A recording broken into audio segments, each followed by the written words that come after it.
Welcome artists to Monet Cafe Studio and this tutorial of a beautiful autumn pumpkin field that I'm creating in soft pastel. In this lesson, I'm going to give you some of my reasoning for the underpainting colors that I choose when starting a painting. It is one of my most common questions. Why do you do an underpainting and why do you choose the particular colors? You'll also, if you stay tuned to the end, you'll get some of my bonus tips for this painting. I'm going to talk to you about how to create those lost painterly edges, how to nestle those pumpkins into this beautiful field, also how color echoing could give your work that extra sparkle, and how lively mark making can be that extra finishing touch on your painting. So let's dive right in. I'm going to talk to you a little bit about my supplies. This is my setup. I love to put my pastel surface on my board. And this is a large painting. It's a 20-inch by 16-inch sheet of Fisher 400. Now, sadly, they don't make this surface anymore. I used to get it at a couple of places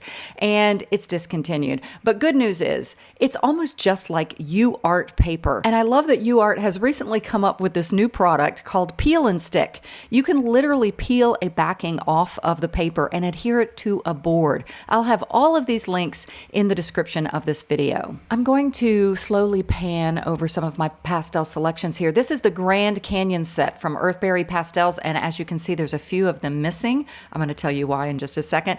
But these colors are actually quite beautiful for autumn painting scenes. Look at all those rich colors. But I took a few out because those were some of the pastels I used in curating my own Earthberry Pastel set called Fields of Sunshine that's coming soon. I mean, literally any day now, and I'm going to share when it's available. Don't worry, guys. But as you can see, it was quite interesting for me to come up with a set. I didn't have every Earthberry pastel in the world, so I had to get them to color match some of them. But I thought it would be neat for you guys to see my color notes in creating this set. Now, it's called Fields of Sunshine because that's what the theme of this set is. Bright, sunny days. This set has gorgeous greens, obviously some beautiful oranges. It's great for sunflower fields. And for those of you who know me, I had to throw in that beautiful purple. I'm using a beautiful reference image from unsplash.com. Thank you to the photographer, Brian Wegman. Now, I have cropped and flipped this image to use for my painting. If you're a patron of mine on my Patreon page, you not only get my cropped and altered images, you get the full tutorial. It is almost an hour long. And if you've ever considered becoming a patron of mine, now is a great time. First of all, it's only $5 a month, but currently, until November 27th of 2025, I have a coupon code available where you can get 25% off my annual membership. So I'd love to have you as part of my Patreon family. Also, while I've got you here, before we start more of this tutorial, can I get you to go ahead and like this video? It really helps YouTube to share this video more often. Also, subscribe if you haven't already and leave me a comment. All right, here we go. For this painting, I'm going to create an underpainting and talk to you with so many important tips that I think you're going to love. It's a common question that I get. Why do I create an underpainting? And the next question is, how do I choose the color? Well, I have 3 little sticks of Prismacolor new pastels. They're just little hard sticks of pastels, pretty affordable. I have a kind of a pinkish middle value color that I'm using here. And I'm just going to create a basic value study using these 3 colors. If you have followed my channel for very long, you know one of my favorite underpainting colors is a beautiful golden, yellowy orange golden color. Now, I have a video that I'm going to link at the end of this video and in the description for you to check out more about underpaintings. This really goes into it a lot. And I thought I'd show you this before I dive into my underpainting and tell you why I'm using pink for the underpainting color instead of this golden color. First, I'm going to show you this painting that has kind of a golden, reddish underpainting color. And I put it in Photoshop. I've isolated the underpainting portion. I'm sliding the hue down and to the left over to pinkish colors. Now, that's the colors I'm using for this pumpkin painting. And this painting does look pretty good with a pink background, but as you can see, the flowers are pink. And so when I slide it back the other way and take it more towards the orange colors, I think you'll see it actually looks better. And this painting actually looked pretty good with both of those, but now I'm sliding it to a yellowish background and then even further into really greenish colors. This answers the question of why don't you use a green background or underpainting with a painting that has a lot of greens in it. Now I'm sliding it over even further to be kind of like a blue-green kind of a background.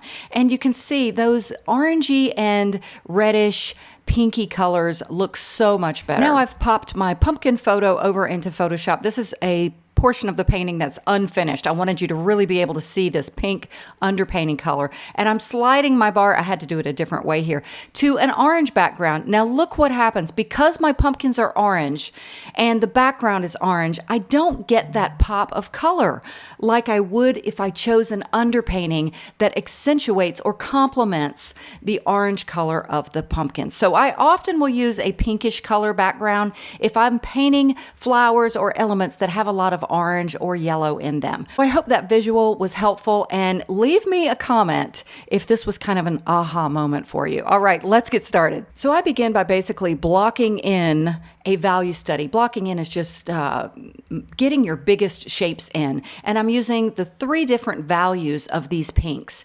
And you're gonna watch me create this entire underpainting, including the fun part where I liquefy it. And I am changing this reference image up quite a bit. You can see it here in the bottom corner how I have flipped it. I don't know why, I just liked it flipped and I cropped it a little. But I want to create a tree line that has multiple levels. The one in the reference image is rather flat. It's kind of like a straight line across the back. And I like to change it up a bit to where I have different bands or levels of trees.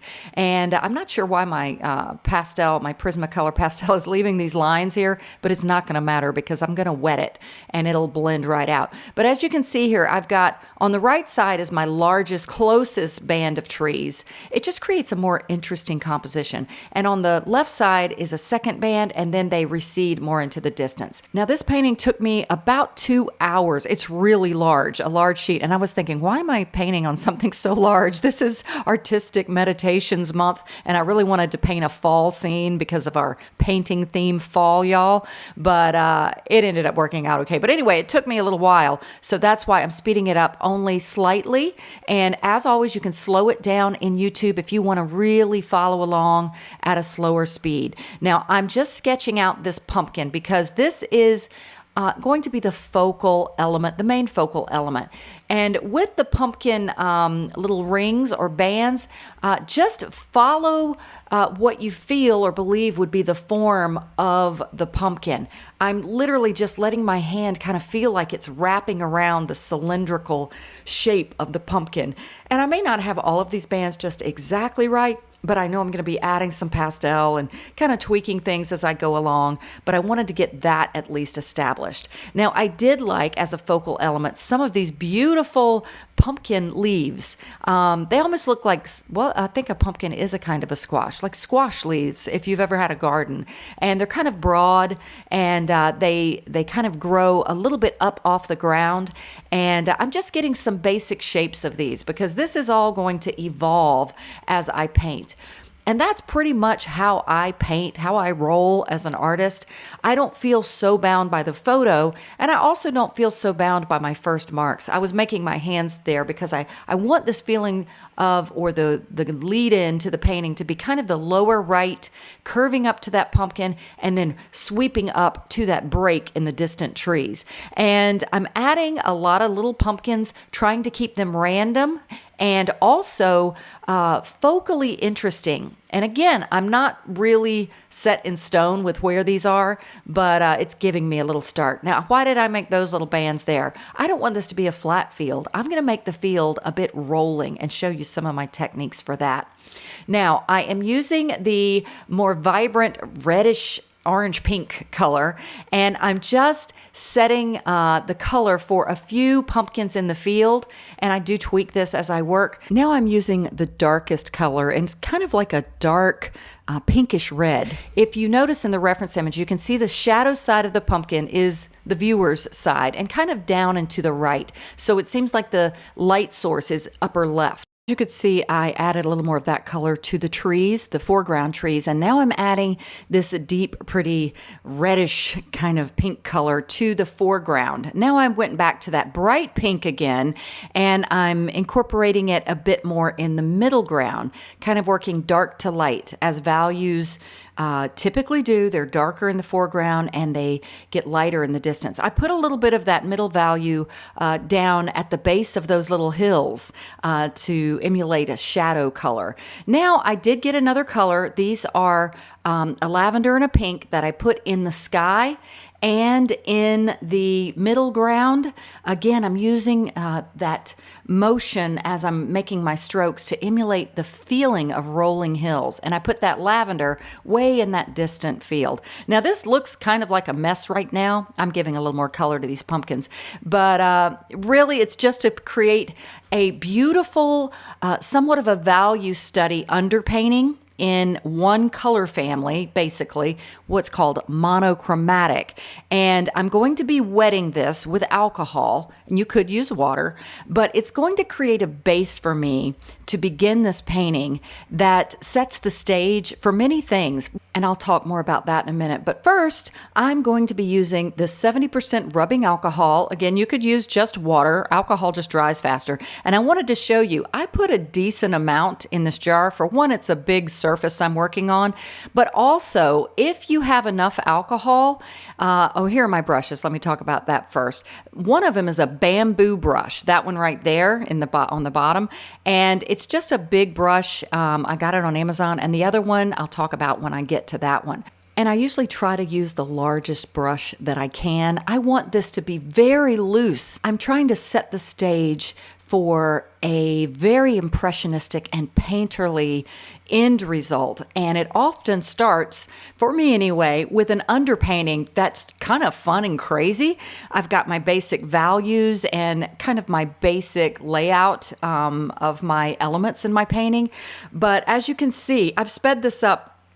No, I think I actually was just painting fast, but I was going to say I've sped it up more than the other part, but I think I was just moving quickly here. And I have a decent amount of alcohol on my brush. I control it with a paper towel. If I think it's just too drippy, I'll just dab it on that paper towel you see in my other hand.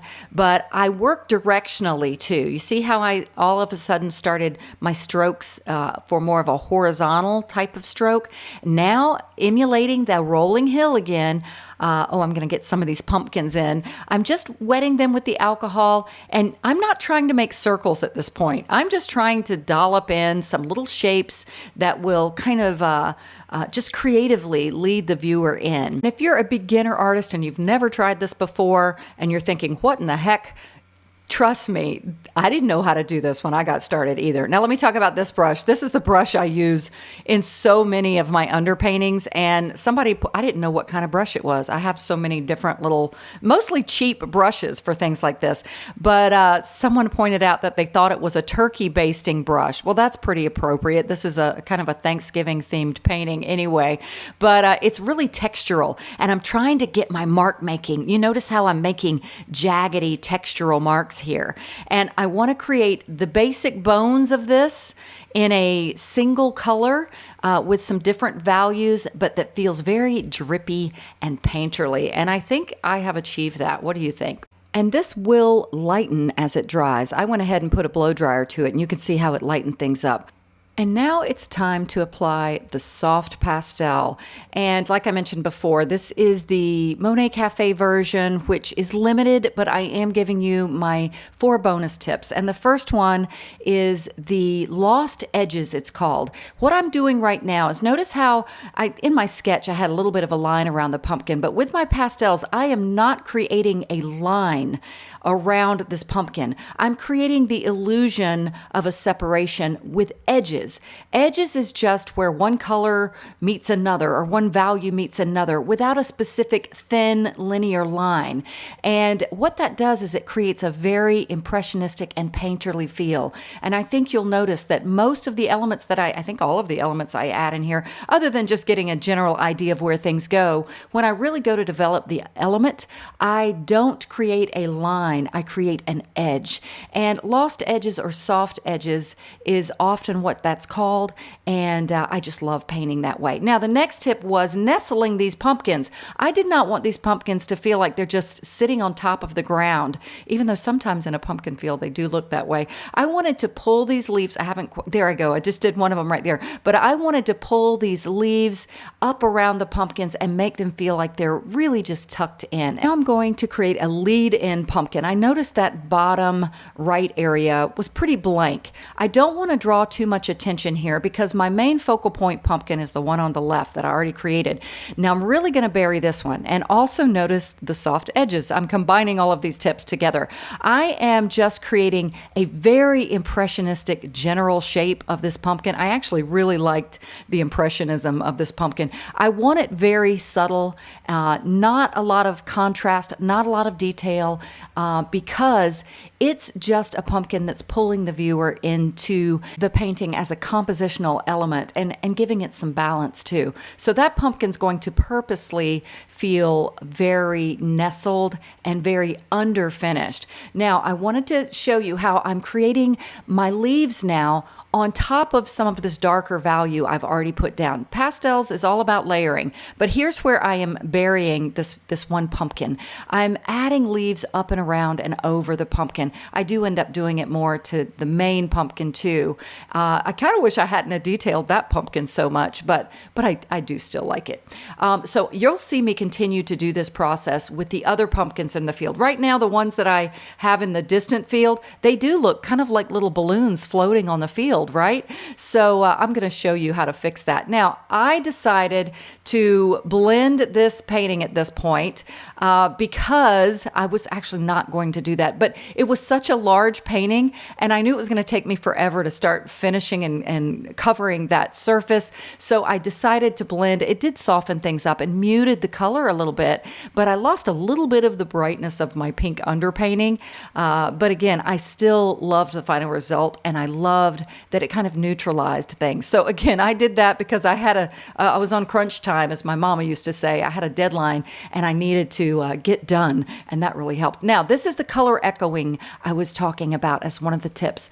I decided to pull this pretty teal turquoise color. This is a color that's in my Earthberry set coming out. I used it in the sky, and so therefore I echoed it into the foreground. And I think you can see it really does, whoops, I dropped my pastel. It really does connect things and just give a pizzazz and a beauty to a painting when you kind of sprinkle and echo some of the same colors throughout the painting. Now I'm continuing to develop these leaves. Again, it's all about layering. Notice I got my darker values down first and gradually added the sunshine. And here I lost some of my pumpkins when I blended. So I'm adding some of my pumpkins again, and I want to talk about resisting the urge to create a pattern. Well, it's not even really an urge. It's something we do kind of without even thinking about it. You have to purposely think about creating some randomness. Now, I did something here in just a second that I noticed. Notice those two little pumpkins snuggled together? I wanted some of the pumpkins to be different. I want them turned different. And when I created these two pumpkins, I shake my finger here. I went, no. It looks like a pattern, right? Two pumpkins, two pumpkins. So later you'll see how I fix that problem literally by just covering up one of the pumpkins, the second band in the distance. And now, remember what I said about those pumpkins looking like they're just floating on top of the ground? We're going to go back to the other tip about nestling these pumpkins. All I'm doing is getting a darker value. Now, I don't need as much detail as I do in the foreground pumpkins or leaves, because these are receding into the distance. So can you see how I'm wrapping the darker value and the little suggestions of leaves up and around the pumpkins in the distance? And it is indeed making them feel snuggled into the field and the leaves. And now I want to zoom in and kind of give you a close-up of just the beautiful color and just the beauty of pastels. It's my favorite medium by far. There's nothing like the vibrancy of pastels and just that loose impressionistic ability to layer. Now, for tip number 4, I am going to add some lively mark making to this painting. The theme this month in my on my Patreon page is called Artistic Meditations. The general subject theme for my patrons is fall, and so I wanted to create a fall painting. But Artistic Meditations is a time for you to really just enjoy the process of art even more than the final product, and play and do fun things. Well, I often love lively mark making, but I went a little crazy and fun on this one, just outlining some of the leaves with little edges to them, and I repeated it throughout the field, gradually getting my mark making smaller. Now I am adding a little darker values in the foreground. There was some areas that had kind of some blank spaces. Here's the final. I actually took it outside and laid it on my porch with some natural lighting. Everything always looks better in natural lighting, so I wanted you guys to see it in its true form. And I am going to have this painting available in my Etsy shop. Hope to add it in the next few days, but thank you to everyone who has recently purchased so much artwork from my Etsy shop. I just recently reopened it. I had a grand reopening. You guys have blessed me so much, and you always give me so much to be thankful for. I'll have a link to my Etsy shop in the description of this video, and there is a coupon code. If you use coupon code SAVE10 when you check out, you'll get 10% off, and that's on my entire shop. So take advantage of that. Also remember, I have the 25% off my annual Patreon membership until November 27th. I'd love to have you as part of my Patreon family. And I would like to leave you with a blessing. Psalm 107 verse 1 says, "Give thanks to the Lord, for he is good. His love endures forever." All right, everyone, I pray this was a blessing for you. And as always, God bless and happy painting.